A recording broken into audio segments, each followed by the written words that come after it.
lo que vamos ahora a charlar y le damos la bienvenida a Buenas Ideas a Matías de Bueno. Él es abogado ambientalista, director del Observatorio Ambiental de la UNR, entre otros cargos. Sí. Cocinero, también portero de la UNR. Bueno, tiene... A veces. A veces sí. De vez en cuando. Hola Matías, bienvenido. Hola, muchas gracias por invitarnos. Por favor, por favor. Bueno, el cuidado del ambiente, el cambio climático y todo esto es un tema que, si bien se viene hablando, porque ya hace varios años que está en agenda, siempre da la sensación que hacemos poco, ¿no, Juanpi? Sí. Uno siente como que las medidas están, pero como que necesitamos como pisar un poco el acelerador, ¿no? ¿No, Mati? Y sinceramente, justamente lo que se habla en el mundo es de poder acelerar los procesos, porque hace 50 años que estamos hablando de este tema, o sea, ya hubo 27 convenciones internacionales donde venimos hablando de cambio climático, se plantean soluciones, se reconoce el impacto que nosotros le estamos generando al ambiente, pero a la hora de implementar las políticas siempre estamos en declaraciones de principios y se tiene esa sensación como que hablar de ambiente es hablar de algo intangible o de algo que no tiene un impacto en la vida cotidiana, pero hablar de ambiente también es hablar de economía. Claro. Y realmente si no aparecen los recursos para generar gestiones y políticas públicas, vamos a estar siempre lo mismo. Y esto de pisar más fuerte, como vos decías, tiene que ver también con la conciencia social. Ahora, la conciencia social se gana a través de políticas públicas ambientales que lleven a que quienes transitamos la vida, la ciudadanía, las vayamos incorporando paulatinamente. Porque está claro que la gente común, como se dice muy comúnmente, el ciudadano de a pie, por ahí estamos con tantas cosas en la cabeza, economía, trabajo, qué digo, tantas cosas, la familia, la vida, que por ahí no somos muy conscientes de lo que hay que hacer o lo que no hay que hacer. Entonces es imprescindible, disculpen, que venga una bajada de línea clara y práctica para que digamos, pará, loco, tengo que ponerme las pilas en esto. Y vos dijiste algo que uno tiene la sensación, 27 convenciones internacionales hablando de cambio climático específicamente. Y estamos, no sé porque desconozco números, pero igual o peor. Cada vez estamos peor y esto obviamente se debe a que venimos en un proceso donde solamente consumimos el recurso. Hoy hablar de ambiente es hablar de sostenibilidad ambiental y para eso lo que necesitamos es trabajar 3 líneas específicas. ¿Podemos poner un freno a la economía de una? Y no, la verdad que hay que generar una transición. Pero hay que contemplar 2 temas. Uno es el bienestar social, porque dentro de nuestra propia generación no hay una equidad, digamos, donde todo el mundo pueda estar más o menos bien. Sí. Y la otra es la protección o preservación del ambiente por una cuestión simple. El ambiente se consume, los recursos naturales se consumen y la mayoría no son renovables. Claro. Y eso es algo que como conjunto, como sociedad, como especie de alguna manera, lo ven quienes tienen la obligación de conducir los destinos de la humanidad, pero pareciera como que se hiciera oídos sordos a esto. Hablamos, de que la línea tiene que llegar, la bajada de línea tiene que ser desde arriba, pero también el cambio lo tenemos que generar nosotros desde abajo. Yo creo que es recíproco, ¿no? De arriba hacia abajo y de abajo hacia arriba. ¿Qué medidas podemos tomar nosotros, los ciudadanos de a pie, para combatir esta problemática? Quería justamente decir, hay una retroalimentación porque claramente la política toma los ejes cuando a la ciudadanía le interesa y a su vez el Estado debe brindar información. Hablamos de información pública ambiental. Antes te hubiera dicho, y el aire a 24, el agua, todas acciones que ya estamos cansados de escucharla, que son de manual. Hoy te digo, la participación pública, el empoderamiento ciudadano, la exigencia a las autoridades estatales, creo que son los ejes fundamentales. Es tomar conciencia uno mismo, pero a su vez exigir que las políticas públicas existan, exigir que la información ambiental existan.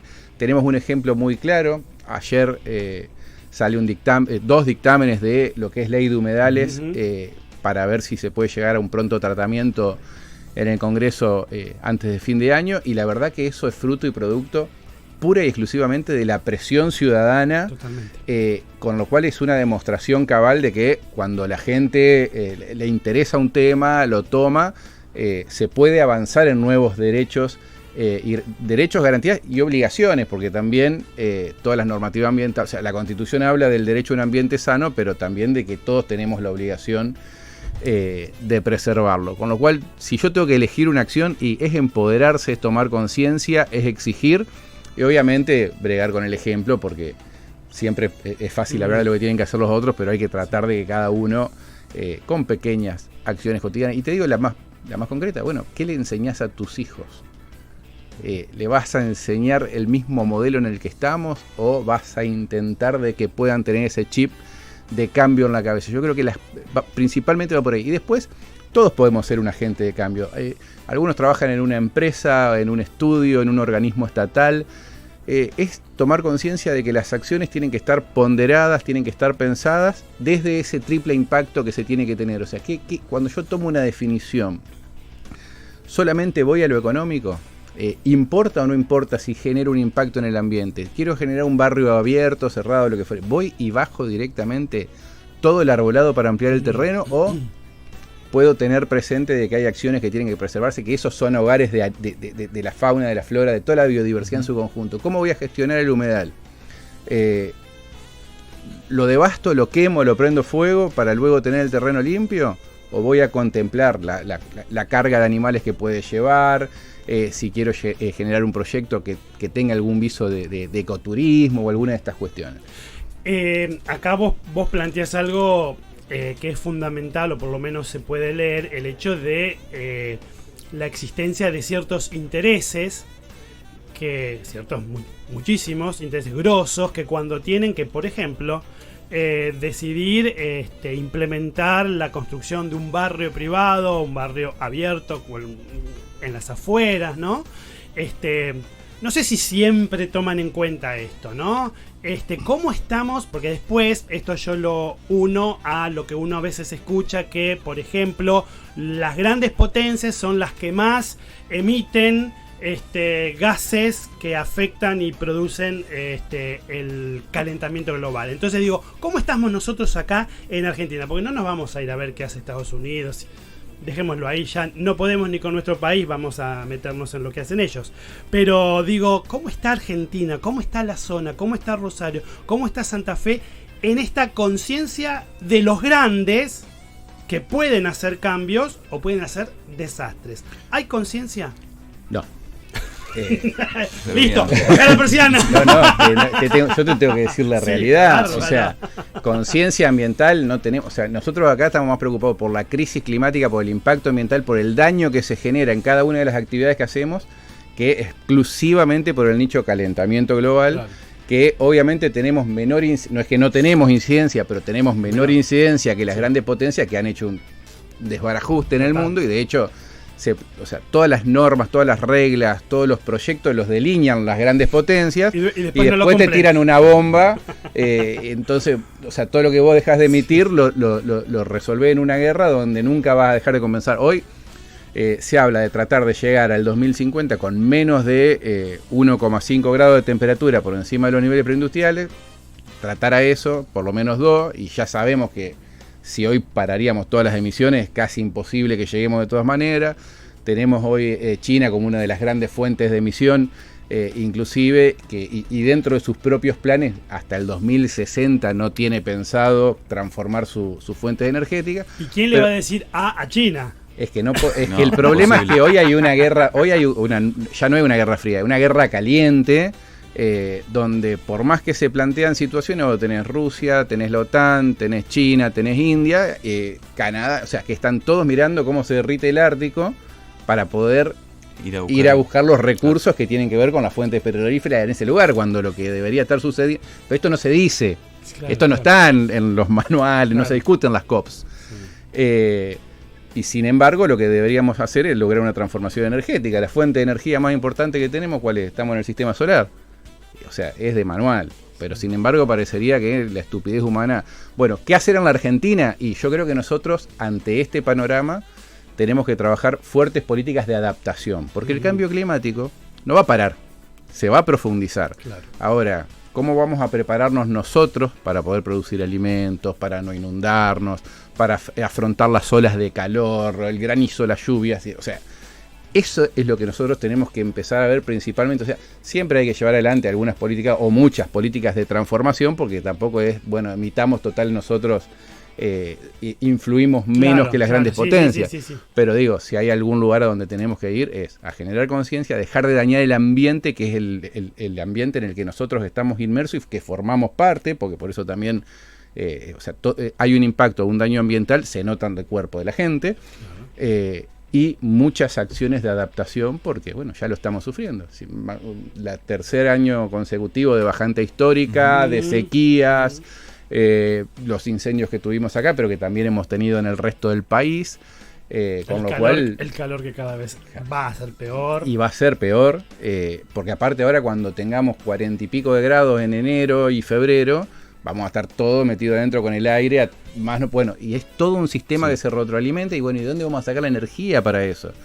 Entonces creo que es muy importante que nosotros como país, por lo menos, si bien estamos en un concierto global, podamos prepararnos para lo que se viene, porque es lo que mejor vamos a poder hacer. Y hablando de esto que decías de mantener la temperatura por debajo del grado y medio de media mundial, justo hace un par de semanas fue el día contra la lucha del cambio climático, y uno en esos momentos ve cifras, ¿no? Y yo me quedé boquiabierto con una que decía que ya para quizás el próximo lustro del 2022-2026, ya en alguno de esos años la temperatura va a estar por encima de esa media mundial.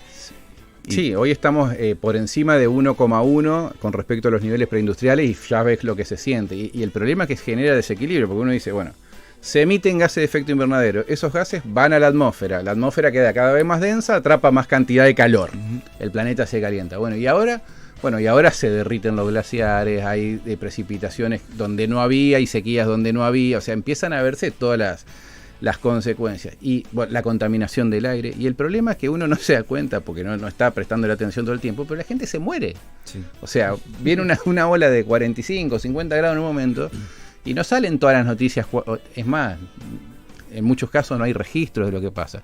Y después tenés la gran cantidad de municipios y comunas de los países que estamos menos desarrollados, que para poder acceder a un financiamiento climático tienen que tener un punto base, un punto de partida. Para hacer eso tenés que tener una investigación que lleva 3, 4, 5 años con equipos preparados, invirtiendo dinero, etcétera, y después ver si calificás para fuentes de financiamiento. O sea que es ahora, es ya, la acción climática no puede esperar, lamentablemente está atravesado por muchas falacias en cuanto al acceso al financiamiento. Por eso digo, hay que arremangarse, hay que prepararse, obviamente hay que buscar permanentemente financiamiento, y la verdad que hay que buscar no solamente en los organismos oficiales, sino que esto es algo que hay que trabajar conjuntamente entre la sociedad civil, el sector privado, que muchas veces tiene los recursos en mano, y el Estado, que cuando consiga el financiamiento también tiene que retroalimentar, porque el sector empresarial muchas veces tiene que transformarse,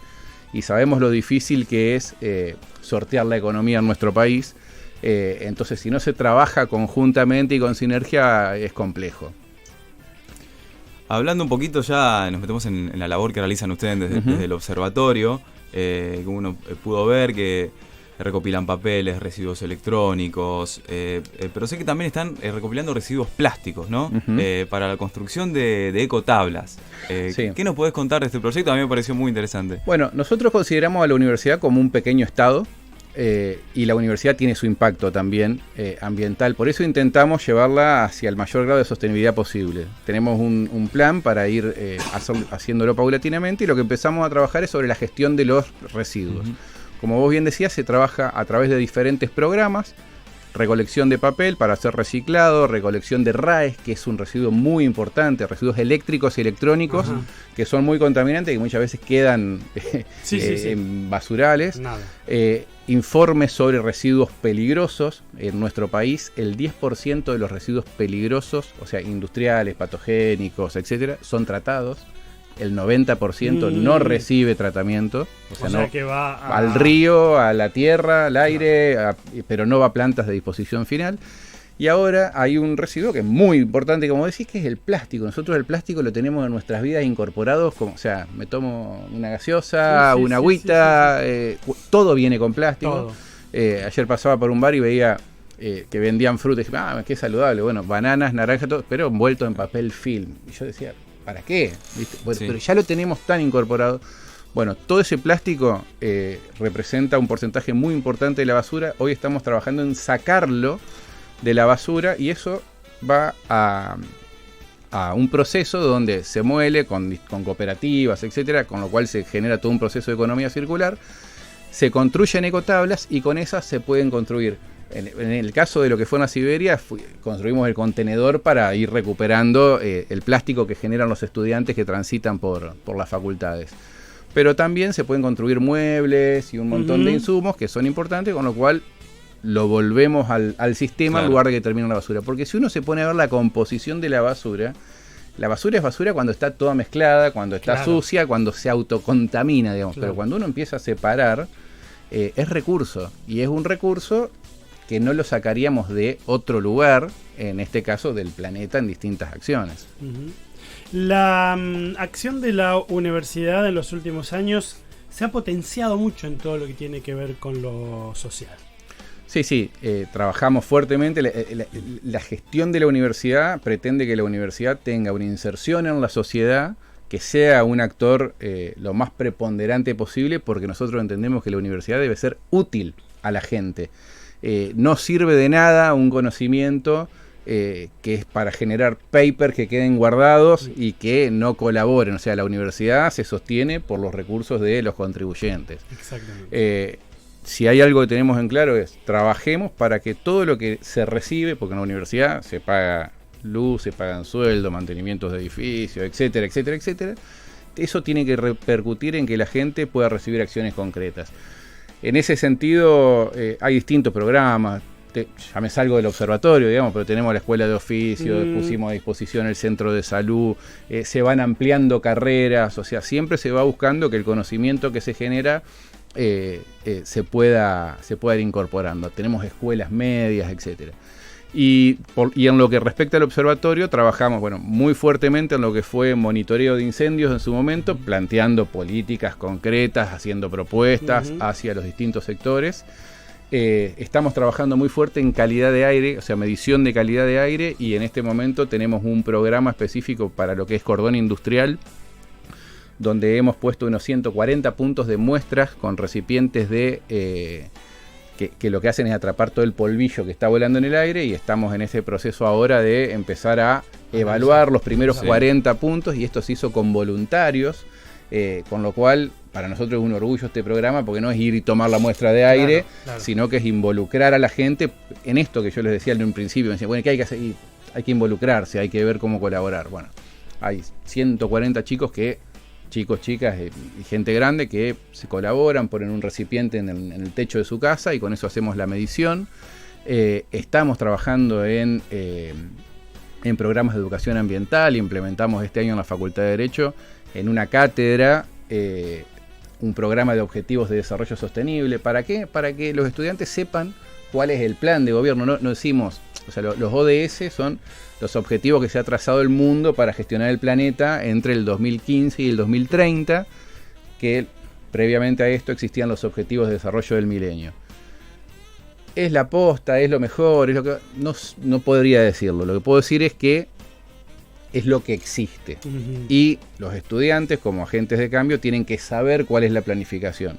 ¿Es lo que se refleja en la realidad? Y como decíamos recién, por un lado es lo que existe, pero por otro lado se hacen muchas otras cosas que no tienen que ver con eso. Ahora, forma parte de nuestro derecho y nuestra Constitución habla del desarrollo con sostenibilidad, no habla de otra cosa.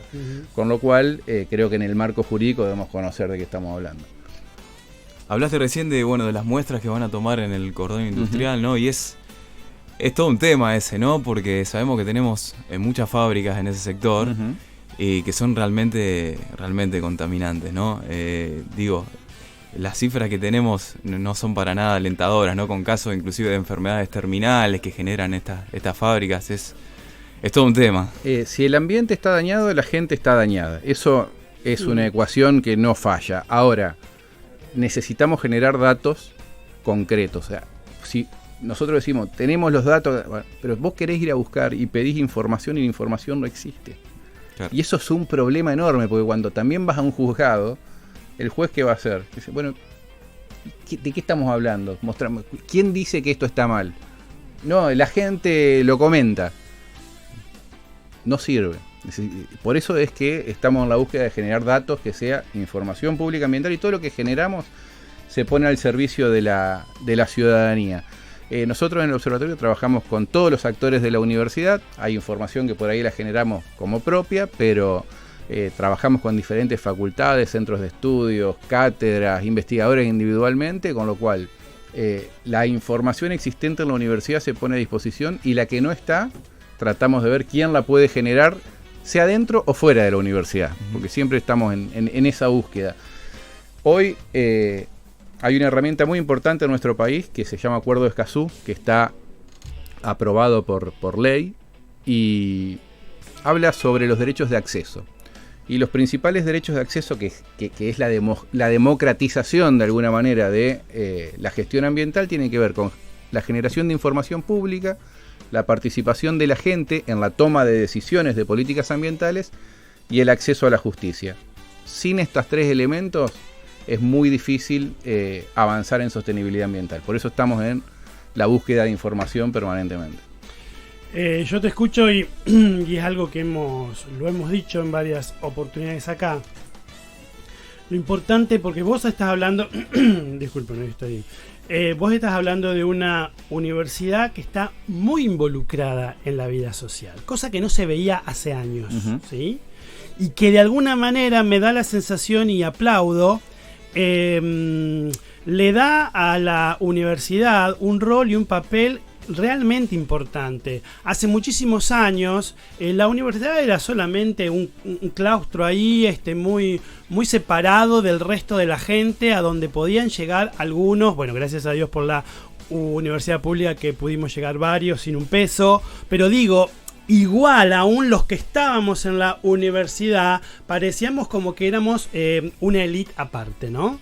Esta cuestión de una universidad presente, porque no solamente en este aspecto, nosotros que seguimos muy de cerca todo lo solidario, hemos visto durante toda la pandemia el trabajo de la universidad articulando con el Banco de Alimentos Rosario, con la municipalidad, en todo lo que tenía que ver la provisión de alimentos, ¿no? Digo, una universidad presente, que actúa y que de alguna manera no se encierra en los libros y en las bibliotecas, ¿no? Sino que está en la calle, porque en definitiva es lo que alguna vez un profesor en la universidad decía, el estudiante y el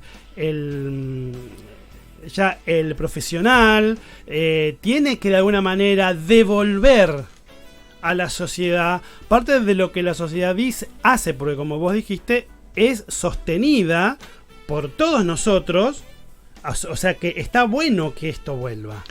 Yo creo que primero me encanta lo que decís, porque uno está dentro y que se vea es importante. Se ve. Segundo, yo creo que tiene que ver con ayornar el espíritu reformista que tiene esta universidad a el momento y al tiempo que corre. Realmente es una universidad con fuertes políticas reformistas, pero aparte, como siempre dice el rector Bartolacci, las instituciones están conformadas por la gente que la gestiona, y muchas veces la gente que la gestiona le impregna ese espíritu.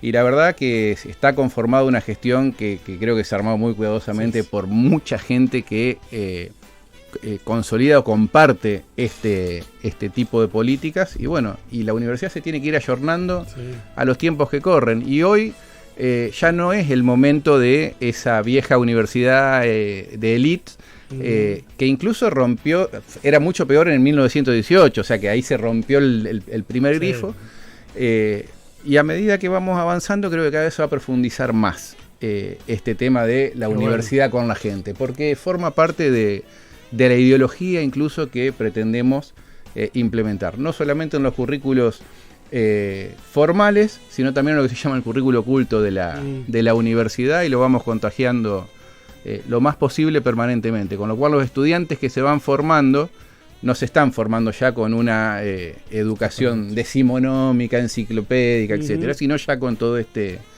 nuevo proceso de educación. Qué bueno. Matías, hablaste antes del tema de los incendios. Ayer salió el dictamen de la Cámara de Diputados, impulsado por la mayoría, y bueno, ya tenemos algunas cosas de lo que va a salir, ¿no? ¿Qué nos puedes contar al respecto?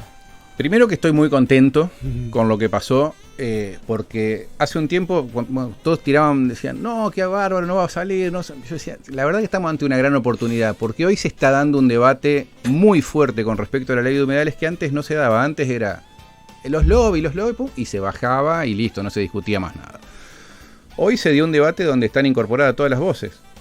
Las voces del ambientalismo, de la academia, también las voces de la producción, que tenían que estar, porque no, si no la ley, primero que no iba a salir de ninguna manera, y segundo, luego no se va a implementar, porque es la realidad. Y me parece, creo que es una ley que tiene, por lo menos lo que dictamen de mayoría, es muy avanzada, porque trabaja sobre el diálogo de fuentes, o sea, hace hablar a esta ley con las otras normativas ambientales, incorpora la convención Ramsar, que es la de protección internacional de los humedales, incorpora el acuerdo de Escazú, que era el de que charlábamos recién, plantea un fondo para la transformación de actividades, o sea, si hay una actividad que es productiva pero es insostenible, justamente plantea o la erradicación del lugar o la transformación de la actividad, y para eso se necesita recurso para compensarlo, y eso está contemplado en un fondo fiduciario. Plantea la participación pública en los estudios de impacto ambiental, plantea el ordenamiento ambiental de los humedales y un inventario nacional de humedales con la información que generan las jurisdicciones locales y las autoridades de aplicación, que en este caso es muy novedoso porque tiene dos autoridades de aplicación, que nos cansamos de decirlo siempre, no nos cansamos de decirlo, no puede ser una u otra, o sea, es el Ministerio de Ambiente y el Ministerio de Economía, la autoridad de aplicación a través de la Secretaría de Agricultura, con lo cual se va a dar un debate muy importante. Y además también plantea una comisión asesora donde están incorporadas organizaciones ambientalistas, universidades, distintos agentes de los distintos ministerios, de las cámaras de diputados, senadores. Con lo cual yo le tengo mucha expectativa. No tenemos un solo dictamen, tenemos dos, o sea, no hay excusa para no debatirlo, integrarlo. El proyecto no quiere decir que va a salir específicamente tal cual está, sino de que obviamente se va a dar un debate en la Cámara, se podrá modificar algún artículo en el Pleno. También lo que deja a la vista es lo que decíamos en su momento, o sea, dentro de todos los partidos políticos hay actores que están a favor y en contra de este tipo de normativas, y bueno, y también que van a tener que jugarse un poquito los gobernadores de las provincias del norte en ver cómo van a implementar esto. Hablamos principalmente de las que tienen la minería incorporada como principales actividades, también Corrientes, que su gran mayoría está conformada por humedales, y ver cómo se logra compatibilizar este esquema entre producción y humedales, porque los humedales no podemos mentirnos, son regiones de las más productivas del mundo. O sea, no es que son regiones que hoy vos las veis y son intangibles. Del humedal del Delta lo aprovechamos aproximadamente unas 15 millones de personas, directa o indirectamente. También la realidad es que presta enormes servicios ambientales, que son grandes sumideros de carbono, que sirven para la generación de agua, filtrado, detienen inundaciones, o sea, tienen muchos servicios, caza, pesca, o sea. Así que la verdad que yo estoy muy conforme. Y creo que tenemos en este momento una posibilidad de tener una media sanción antes de fin de año. Bueno, se nos fue el tiempo, pero cortito. ¿Cuáles son los intereses que hasta, según tu criterio y lo que puedas decir, que hasta este momento ha frenado tanto que esto se trate? Ya tendrá que estar votado, aceptado, puesto en práctica. Claramente el número uno es la minería, o sea, porque es donde se ejerce la mayor, o sea, son humedales, o sea, los humedales no son solamente lo que nosotros vemos acá enfrente en el río. O sea, humedales es una región que está integrada por un territorio que habitualmente se inunda con no mucha profundidad, y ahí se genera todo un ecosistema diferente, pero hay recursos en el medio. Ahora, ¿a qué se le quiere escapar principalmente? Y a los controles. O sea, porque este país, si hay algo que tiene favorable para la industria que no quiere respetar el ambiente, es que los controles son inexistentes. Y cuando aparecen estas normas, porque si quisiéramos hoy hablar de la gestión de los distintos territorios, no es que necesitamos una ley de humedales para poder controlar el humedal. Existe la Constitución, la Ley General del Ambiente y muchas otras normativas, con lo cual decimos, no, la ley la necesitamos para que se paren los incendios. No, eso no es cierto. como estamos no debería suceder. Pero bueno, es muy importante que se avance en una ley de humedales por lo que representan. Pero son principalmente intereses que son económicos, de actividades productivas que son insostenibles, que lo que buscan es que no se lleve adelante ni un control por parte del Estado ni por la ciudadanía y poder avanzar libremente sobre los recursos naturales y el ambiente. Lamentablemente la historia en muchos temas la Argentina esto ha sido siempre así. Al no haber nada, mejor que no haya nada, ni ley, ni nada, así yo hago lo que quiero, ¿no? Estamos en el país de yo hago lo que quiero, total, mientras yo me salve, mientras, ¿no? Como algunos dicen yo, listo, el resto no importa. Bueno, Matías, gracias, en serio. Muchas gracias a ustedes, la verdad que un placer enorme venir acá. El nuestro también, lamentablemente ya estamos terminando la temporada, nuestra 8ª temporada, recién estábamos hablando, pero bueno, el año que viene, Dios mediante, estamos en el aire, te vamos a volver a convocar. Cuando quieran, la verdad que vamos a estar presentes. Dale, listo, gracias, Gracias. Bueno, nos vamos a la tanda, Palito, y ya volvemos con más buenas ideas. Buenas ideas, edificando puentes de solidaridad. Seguinos en Instagram, vorterix.radio.